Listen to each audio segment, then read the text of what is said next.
Next topic is epidemiological aspects of maternal and child health.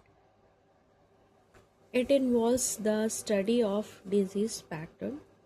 इसमें disease pattern की study करते हैं, causes के बारे में पढ़ते हैं और रिस्क फैक्टर्स के बारे में पढ़ते हैं to improve the health outcomes.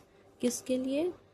Improve करने के लिए हेल्थ के बारे में। Then focusing on maternal mortality, ये मैटरनल मॉर्टेलिटी पर फोकस करता है। चाइल्डहुड डिजीज़ के बारे में बताता है, माल न्यूट्रिशन के बारे में बताता है एंड टीनेज प्रेगनेंसीज के बारे में। Then next is definition of epidemiology. According to M Last in 1988, the study of distribution and determinants of the health related status or events in specified population and prevention of health problems. M Last के according epidemiology study of distribution है और determinants हैं जो कि health related status और events को एक specified population में डिस्क्राइब करता है और इसके प्रिवेंशन एंड हेल्थ प्रॉब्लम्स को। This includes study of health science services. Epidemiology में क्या क्या आता है? Study of health services used by the population, जो कि पॉपुलेशन के द्वारा यूज़ किया जाता है, and to measure the impact, और इम्पैक्ट को मेज़र करने के लिए it is more concern about the society than individual. ये सोसाइटी को और इंडिविजुअल को ज़्यादा कंसर्न करता है। Then definition of maternal and child health according to Park के इन 2007। मैटरनल और child health refers to the promotive, preventive, curative and rehabilitative health care for mothers and children. Maternal और child health क्या होती है? ये promotive होती है, preventive होती है, क्यूरेटिव और रिहैबिलिटेटिव हेल्थ केयर है। किसके लिए? फॉर मदर और चिल्ड्रन के लिए। Then areas of maternal and child health. कौन कौन से एरियाज़ हैं मैटरनल और चाइल्ड हेल्थ के लिए?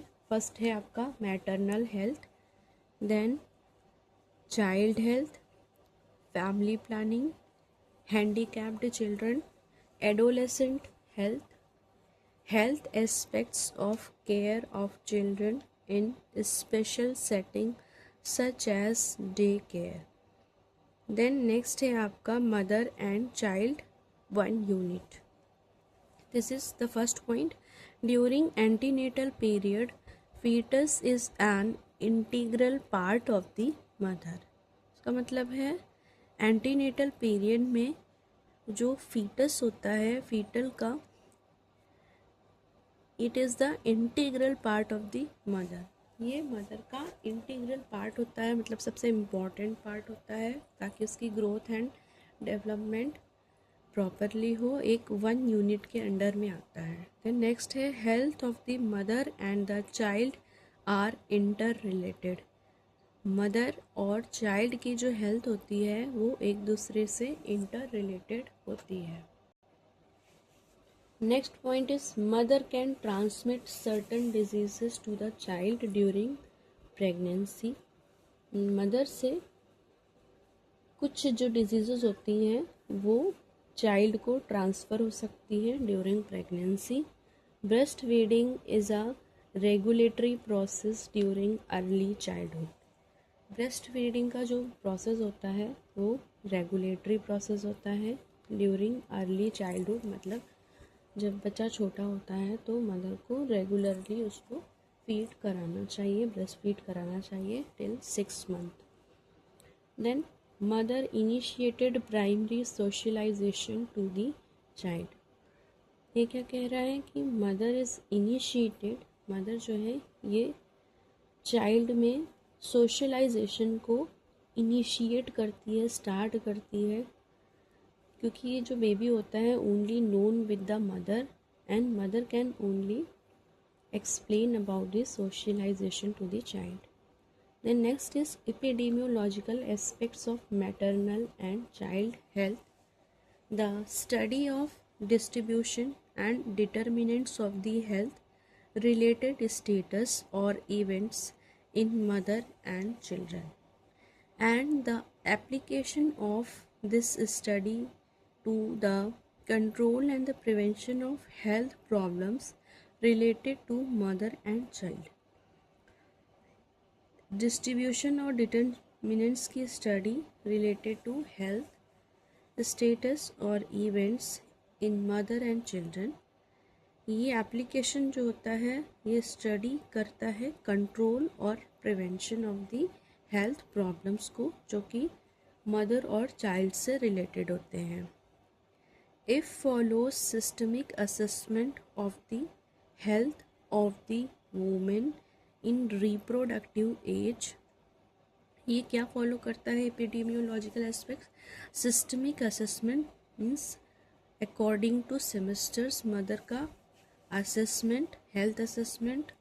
और reproductive age in the sense that mother can conceive, mother having menstrual cycle, all are healthy or not, or mother is able to conceive or not, and children in the community including timely collection of data and analysis. It also includes children's का community में timely data और analysis होना, interpretation और dissemination and use of MCH related data. The problems in the woman: early age of marriage, teenage pregnancies, early age में marriage होना और teenage pregnancies, pregnancy before 18 years, unsafe abortion. Then unwanted fertility and infertility. Fertility मतलब able to conceive और able to fertile. And then infertility मतलब the mother which she is not able to conceive. Then next is high fertility rate and rising proportion. These are the problems in the women which comes under the epidemiological aspects. Then unacceptability, high mortality rate among women in reproductive age group.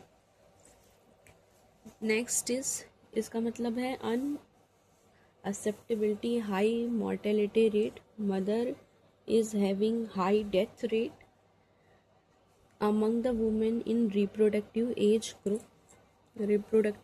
Group के time पे. Then poor nutritional status, high level of anaemia.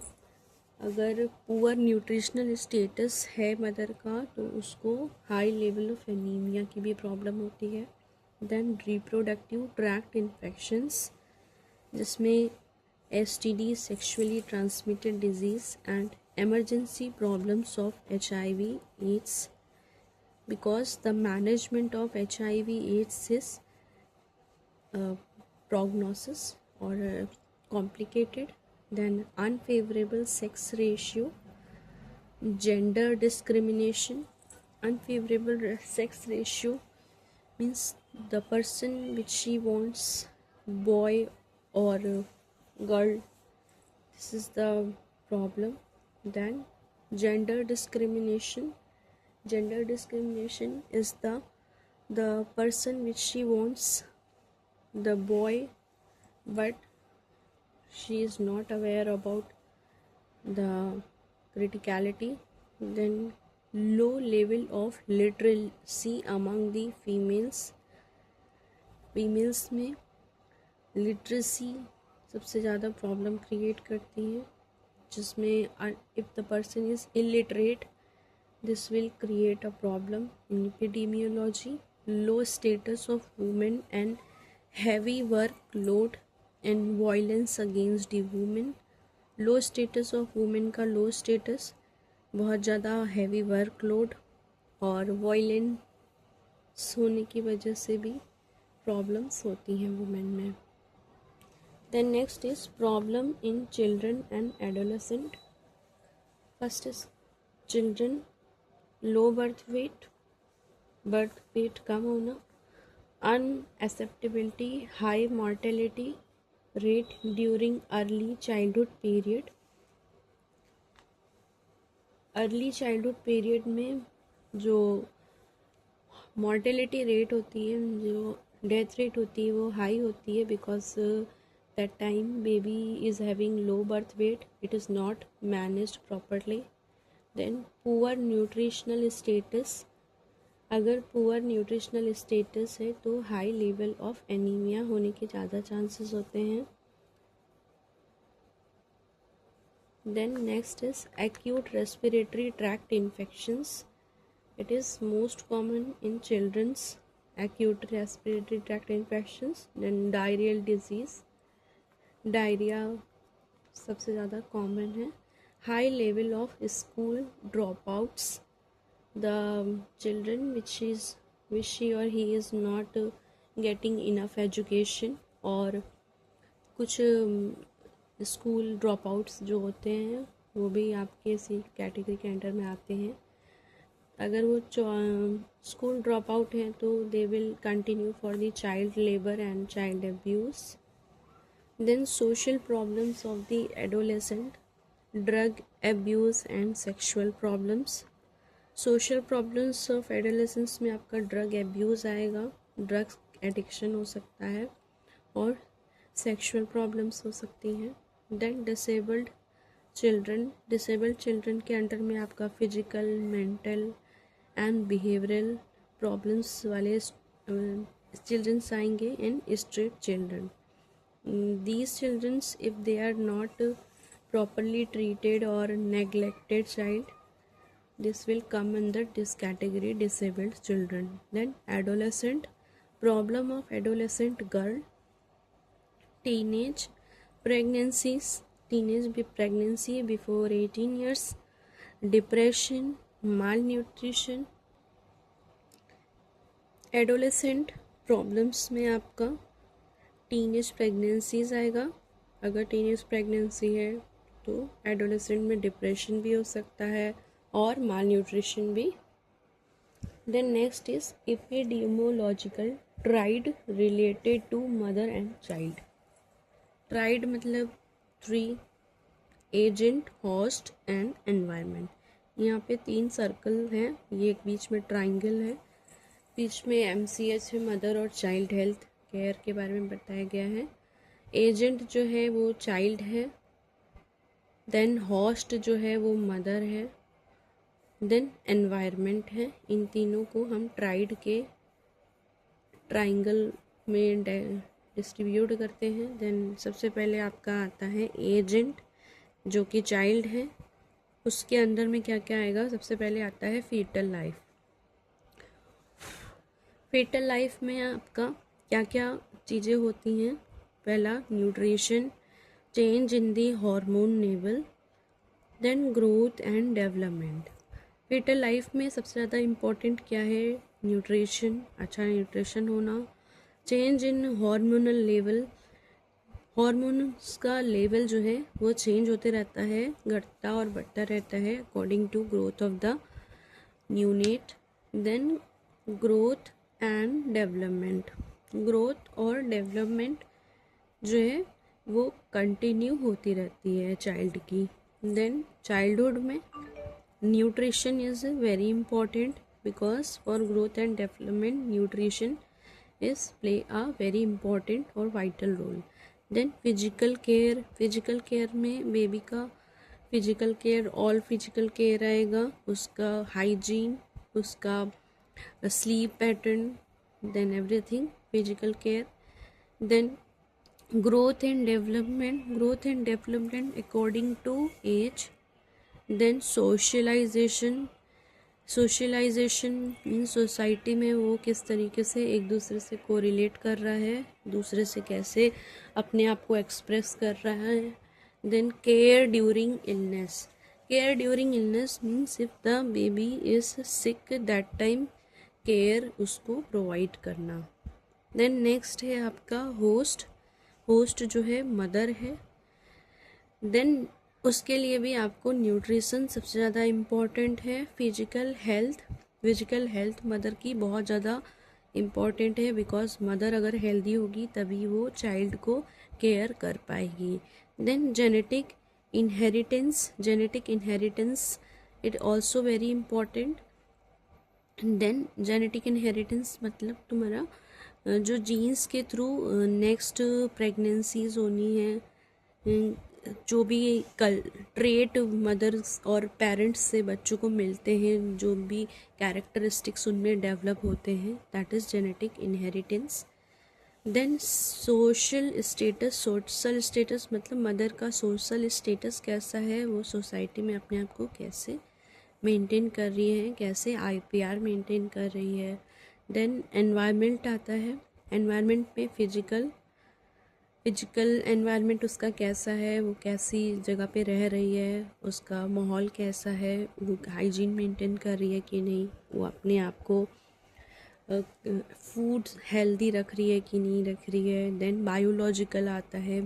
Biological में आप उसका body physique सारा चीज़ आएगा। Then psycho में उसका mental status कैसा है, वो काम है कि नहीं है, वो अवॉइलेंट तो नहीं है, ऐसा कोई एबनॉर्मल बिहेवियर तो नहीं है। Next is aims and purposes of epidemiology. Aim is prevention and control of diseases among the women and children. Women और चिल्ड्रन में डिजीजेस को प्रिवेंट और कंट्रोल करना। Then purpose first is a है आपका identify trend and emerging threats to the health of the women on reproductive age and child.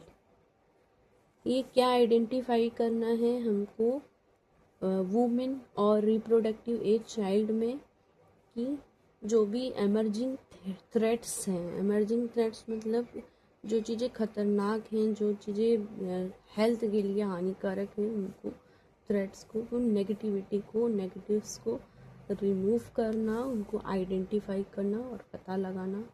Then targeting effective implementation in the sense जो भी हमें cause मिला है, जो भी हमें प्रॉब्लम फाइंड आउट की है, उसका सॉल्यूशन ढूंढना, उसको टारगेट करना और उसका इफ़ेक्टिव इम्प्लीमेंटेशन, उसका सॉल्यूशन ढूंढना। Then appropriate coordination with other agencies. Then next क्या है आपका, जो भी एजेंसीज हैं उनसे हमें एप्रोप्रिएट कोऑर्डिनेशन के लिए डिमांड करना। कोऑर्डिनेशन मतलब उनका support. Then importance of epidemiology related to MCH। Next word है आपका mother and child constitute around 2/3 of the total population. इसका मतलब क्या है, मदर और जो चाइल्ड है उनका 2/3 टोटल पॉपुलेशन में उनका 2/3 रोल है, 2/3 उनका भी पार्ट है। Most of the mother and childhood mortality are due to preventable causes. ज़्यादातर मैटरनल और चाइल्डहुड मॉर्टेलिटी, जो मदर और चाइल्ड की डेथ होती है, वो ड्यू टू प्रिवेंटेबल कॉजेज़ की वजह से होती है। ऐसे कॉजेज़ जिनको हम प्रिवेंट कर सकते हैं बट हमने नहीं किया, वो इसके अंडर में आते हैं। Then they are the pillars of any of the developing और डेवलप्ड नेशन। मदर और चाइल्ड जो होता है वो किसी भी डेवलपिंग या डेवलप्ड नेशन के पिलर्स माने जाते हैं। Through various strategies are made since many decades the process seems to be very slow. Through various strategies मतलब बहुत सारी स्ट्रैटेजीज जो है वो क्या है, सिंस मेनी, जिनमें जो है कुछ कमियां रह जाती हैं उनके प्रोसेस में और वो बहुत स्लो होते हैं, मतलब जो एजेंसी होती है वो प्रॉपरली स्ट्रैटेजीज, उनकी जो क्षमता है उसको नहीं कोऑपरेट कर पाती है या उनको ठीक से नहीं मैनेज कर पाते हैं। ऐसे में next, they are the vulnerable special risk group. ये कैसे हैं? वल्नरेबल हैं, घटते और बढ़ते रहते हैं, और क्या है? स्पेशल रिस्क ग्रुप हैं। In India, mother and child constitute 70% of the total population, of which women between 15 to 44 of age is 19% and 40% are children. Slow progress in the national MCH related program. जो MCH related programs है वो जो है बहुत slow process में है.